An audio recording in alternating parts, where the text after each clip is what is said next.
This is going to be the eulogy that Christian patriarchy does not want you to hear, but I'm going to give it anyway. Because when somebody notable expires, somebody invariably, and let's be honest about who that somebody is, it's always a non-melanated person. They come from both sides of the political aisle, and I'll expand on that in a minute. They will get online, they'll clutch their chest, and they'll say that we need to respect the family's wishes, that we need to honor their privacy, that we need to honor their grief. And when it happens, I always stand up to remind you that we don't do that anymore. We are not playing by the rules that Christian patriarchy laid down for so long. Those are the rules that mandated the silence of everyone who was harmed, so that the rest of us would bow our heads and admire the carefully crafted bio of the very person who harmed them. So I want to say this clearly. Both things aren't just valid, they are true. A family can grieve, yet there is no way on this earth that we are silencing the anger or the celebration of the people who knew the other side of this man's vitriol and his floating morals. This is the man who once called Donald Trump a, quote, race-baiting, xenophobic, religious bigot. This is the man who said, and I quote again, "You know how to make America great again? Tell Donald Trump to go to hell." He called him a kook. He was so sure of himself that he said he would not cast a vote for him. But then what happened? Trump won. And Graham played a little golf with him, and suddenly there was a method to his madness. When a reporter asked him, "How do you go from go to hell to yes, sir?" Graham said he was trying to be relevant. So what's clear is that Graham did not have a change of heart. Lindsey Graham cosplayed morals until those morals no longer served him to remain powerful. And according to his own words, relevant. Morals that only point toward power are no morals. They are a strategy, and that reflects Lindsey Graham's legacy better than anything else. We saw that again on January 6th, when the Capitol was under attack, and it looked for one night like it might be over. Lindsey Graham stood up and said, quote, "Count me in. Enough is enough." And just for a hot minute, you could believe him. He seemed sincere that he had finally had enough of Donald Trump. Yet within weeks, he was back at Mar-a-Lago, hat in hand, because the power came back, and so did Graham. Once again, removing the facade of morals he hid behind when those morals threatened to distance him from power. So no, don't tell us he was a man of conviction, because he had none. It wasn't about marriage, it wasn't about the unborn, it wasn't about the border. It was about relevance. It was about Graham's proximity to power. Everything else was negotiable, and the bill for that negotiation was always paid by somebody with less power than him. And so for those saying now is not the time, I want to say this. What you never say is, when is the time? Because the truth is, you don't know. You not only don't know, you don't care. You really can't even explain why you take offense at those celebrating the expiration of a person who chose to use his power to obliterate the rights of others. When I said earlier about both sides of the political aisle where you'll hear this, I mean, I have lost followers who label themselves progressives, moderates, and liberals. I've even lost mutuals because they are aghast at what they call offensive behavior when someone expresses joy at the passing of another human being. But what they don't realize is what they're saying is that the powerful should be mourned in full, and the people they stepped on should stay quiet a little longer. If they would only pause and reflect on their own indoctrination, they would see how Christian patriarchy deeply influences this belief, because it taught us that submission and silence are reverence for the system that must be upheld for the good of the whole. What they're refusing to see is that this is the system that exists to perpetuate the power of the white Christian man, and they are being a useful tool in that protection of it. And it's a perfect example of why I say the power of Christian patriarchy extends far beyond church systems. It literally is the foundation of our institutions, and why so many are willing to defend it even when they can't explain why, other than, quote, "It's the right thing to do."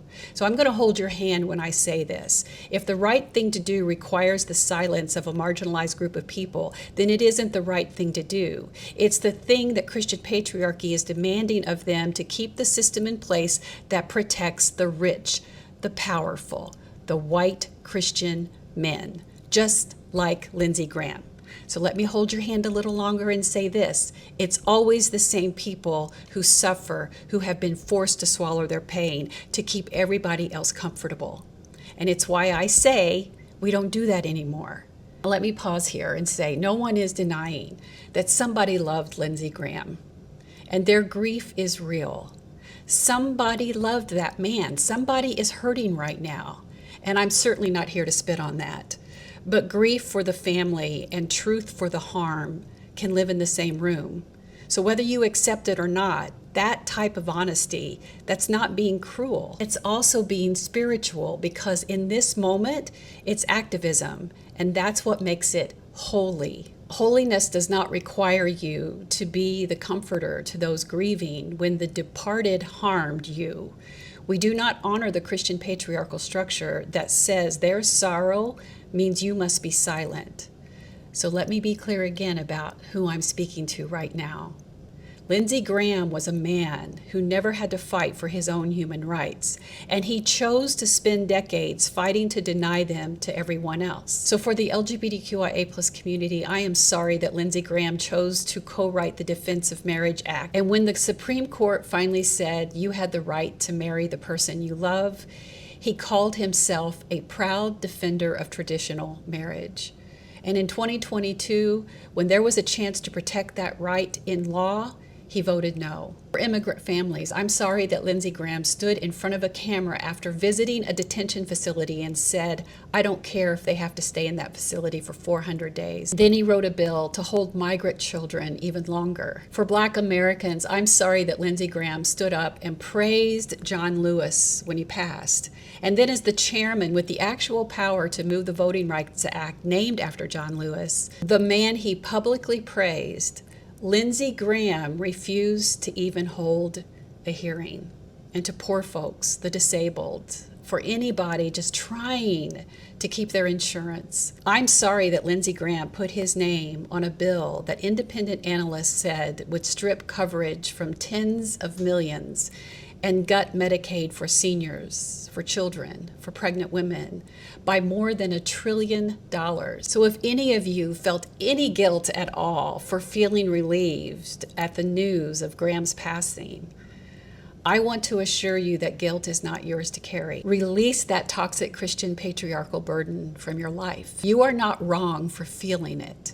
You, who have spent your whole life being told your anger is ugly, your relief is sinful, your honesty is disrespectful, hear me when I say this. Your anger is not a sin. Your anger is valid. It's the record of something that was done to you. You are allowed to feel it. You are allowed to say it out loud.